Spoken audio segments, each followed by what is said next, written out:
Welcome back to CFN Live. On Long Island, St. John the Baptist Diocesan High School, my alma mater, is more than an institution of academic excellence. They offer young people an opportunity for moral, spiritual, athletic, social, and personal growth. Joining us now is Vincent Albrecht, the new St. John the Baptist principal. Welcome. Glad you're here, Vinny. Oh, it's great to be here with you, Monsignor. You had a bit of a baptism by fire. Bella Trezza, one of your kids, unfortunately killed in a terrible national story. Drunk driver went through a light and hit their car, right? It was just a tragic story. I've never experienced anything like it in my years as being an administrator or even being a teacher. To see one of your own students get buried. The funeral was Friday, and I've never seen so many people at a funeral. It had to be over 1,000 people. Yeah. All of our students in uniform, mourning this beautiful girl's death. Just so tragic. She was a bright light in the school. She had this beautiful smile. I only had a chance to meet her once in my short time there, but she definitely lit up any room she was in. And it's been a rough couple weeks for us. Sure. But there's something about these terrible tragedies, seems to bring a school together, too, in a beautiful way, where you see people caring for one another, holding one another up, faculty, administration, students kind of working together. I always found that was the beauty of St. John the Baptist. I think that what I found in my few weeks at St. John so far is the idea of this family. Yeah. They love each other so much, and they love that school so much.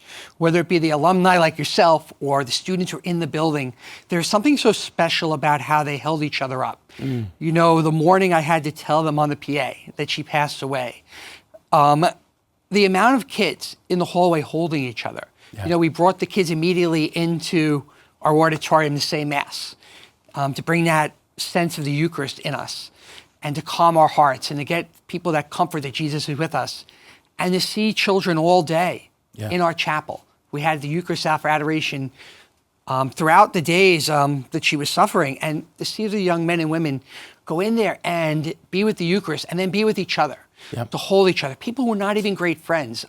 Yesterday at open house, one of the girls said to me that she wanted to start a program in the building where she could promote the fact that we need to tell each other, I love you more. Interesting. Huh? She said because Bella was the type of kid who, she had a very close-knit group of friends, but everybody liked her. But so many people said to her they regretted not telling her when she was here that they cared about her. And I thought that was such a beautiful thing. And I've seen that we have such great student leaders at St. John's. It's just a special place. And I always found, you talk about that, the support of the families. I think our Catholic schools, and particularly the diocesan schools, because let's face it, they're owned and operated by the people of God on Long Island, right? That's right. So, the people have supported that. I mean, it forms this partnership to form young people that is absolutely astounding. And you're probably seeing that already in the kids in the school, right? It's tremendous. And being a principal on the elementary school level in the diocese and on the high school level, to see them grow up too, to see the maturity level, to see the difference we do make. There is a difference in being a Catholic school educated young man or woman. Sure. And there's a, brotherhood with all the schools. Like this whole week, we're competitors on the field and we fight over students, but every one of the other Catholic high schools, called me. The principals called me. They sent us flowers. They sent us guidance counselors to help. And not only that, the job that we've done educating Catholics here on Long Island, Catholic superintendents that I know throughout the island have called me, offering their help, offering their prayers to St. John's. So even our brothers and sisters in our public education system who've come from us have reached out and shown that unity, that great gift that we give them in that Catholic faith to stay together, and that we believe in the gift of the resurrection. We believe in that power that Christ gives us in life ever after. And that when something happens, we're going to pray for each other and come together as a family, no matter where we are. And I think it was really beautiful. Yeah, it's a good point. I also want to bring up another thing that I've seen about St. John's. This new affiliation you have with Catholic Health, which is pretty exciting. I mean, this is unique and something really terrific for the kids, right? It is. Is it a great program? We have this Careers in Health Science program with Catholic Health Services. It used to be called We Care. This year we decided to rebrand it to let people know really what it is. And we call it the Medical Science Institute. And our young men and women are exposed to careers in medical sciences. And they do with Good Sam's doctors and their administrative team. And the people at Good Sam are so amazing. They're so passionate about serving God and saving lives. And for our young men and women to see that, to get that bug to, I can be of service to Christ and do something I love. Yeah. And I think that it's great for them to see that. And we're looking at expanding that program going forward. I'll tell you one thing, it had impact on, so there's a guy who went to St. John's who became a cardiologist, and he was there bringing his kid yesterday. He was there in my time when I was chaplain there.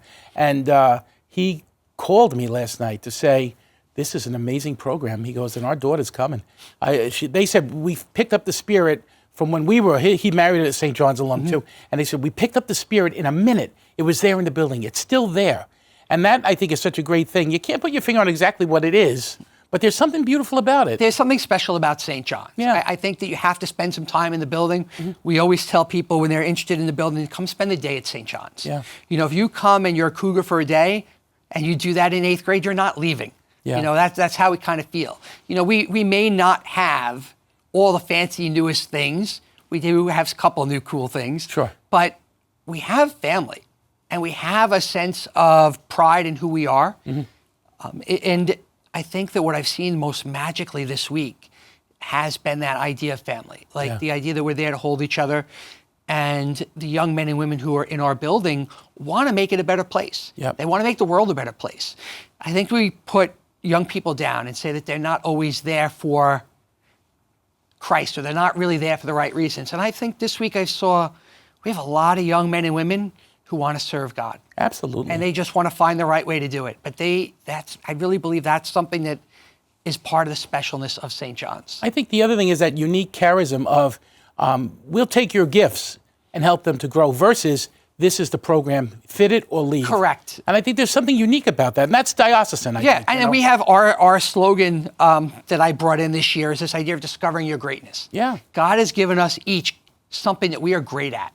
We have to discover what that is. And high school is a great place to find that, to find the gifts and talents that God has given us, that we can take it and make the world a better place. Absolutely. So we want people to discover their greatness at St. John's, to discover what God has instilled in you to make our world a better place. And we need young men and women to make the world a better place. You know, all the stuff that you were talking about earlier about going on in Israel, and we need peace in our world, you know, and that's why the Pope keeps encouraging us to pray for peace. And we in our Catholic schools can do our part by continuing to teach our young men and women how important prayer is, how important it is to be centered in the Eucharist, and to go to adoration when you can, and to let Christ take over and pray for peace. I think that our young people are beginning to see that more and more. Yeah, it's a great gift. Give us the website so people can give it a Sure. visit. www.sjbdhs.net, I believe, is our new website. So you can check that out. And we have a lot of great stuff. If not, follow us on social media. Lots of social media. Right. You know, I take selfies with the kids every day. It's a real big fun thing that we do. They love it. You know, it's about trying to create an environment of fun, learning, and faith. Yeah. And to discover your greatness. Well, I look forward to experiencing it firsthand, Vinny. But thank you so much for being here today. Thank you so much. Congratulations. Thank you for accepting this call of the Lord to do this, because it's a really great gift. Thank you so much.